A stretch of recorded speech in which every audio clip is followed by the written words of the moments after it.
The SOM rule is one of the most well-known and widely followed recession indicators in economics.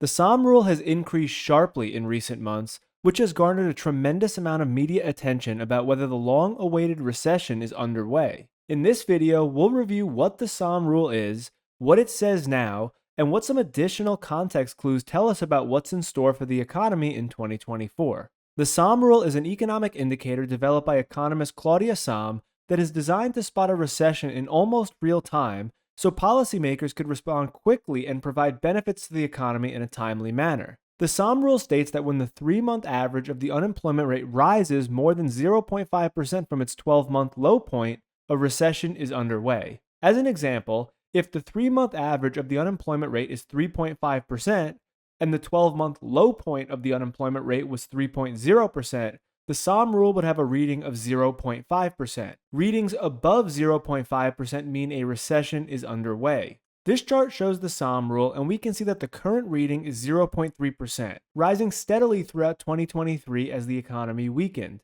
The major question is whether this will continue rising and trigger the 0.5% threshold in early 2024, or if it will be avoided for another year. In this chart, we can see all the US recessions denoted by the gray bars, and when the SOM rule was officially triggered for the first time. What you might notice is that the SOM rule was actually triggered slightly after the recession started in most cases. There was one false signal in 1976, but this false signal was later removed after the data was revised. Here we can see 3 tables. On the left, we see the SOM rule reading when each recession officially began. On average, the SOM rule has a level of 0.19% at the official recession start. In every instance, the recession began when the SOM rule was less than the 0.5% trigger point.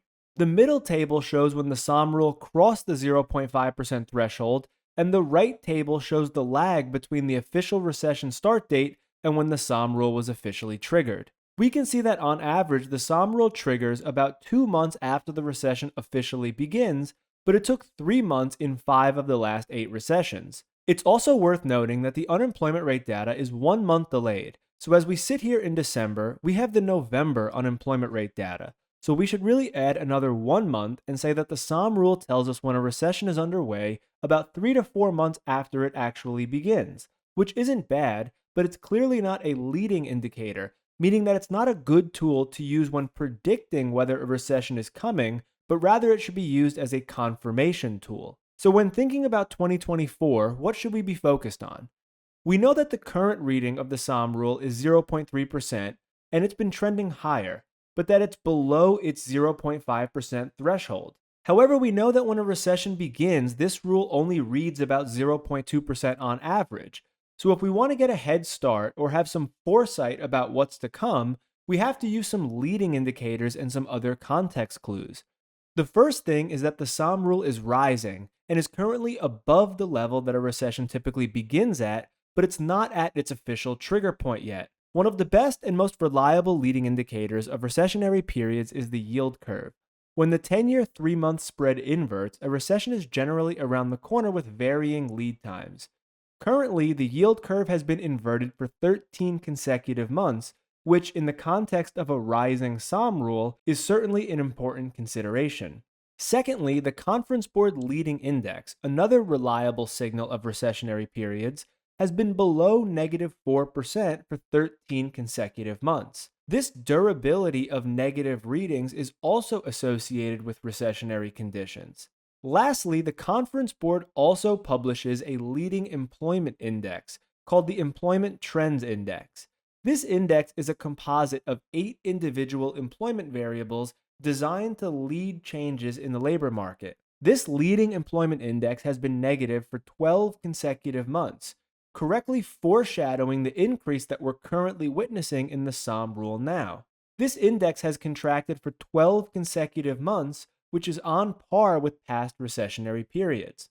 So putting everything together, what does this mean? The SOM rule is rising and currently at 0.3%, which is above the 0.2% level that the average recession starts. The first consideration is that the SOM rule is trending higher. Secondly, the yield curve is inverted and has remained inverted for 13 consecutive months. Thirdly, the Conference Board Leading Index has been in deep contraction for 13 consecutive months as well. And lastly, the Conference Board Employment Trends Index, a measure designed to lead changes in the labor market, has also contracted for 12 consecutive months. All these factors put together strongly suggest that the SOM rule will continue to rise through the beginning of 2024, leading to an eventual trigger and a broad recognition of recessionary conditions. Before jumping all over the recent stock market performance and how that somehow negates these economic dynamics, it's worth noting that the stock market hit an all-time high in July 1990 after a recession was already underway. Also, the S&P 500 hit an all-time high in October 2007, just 2 months before one of the largest recessions in history. By May 2008, 6 months into a severe recession, the S&P 500 was only 8% from its all-time high. So the notion that the stock market is somehow a good barometer or a reliable indicator of economic conditions is certainly a risky proposition.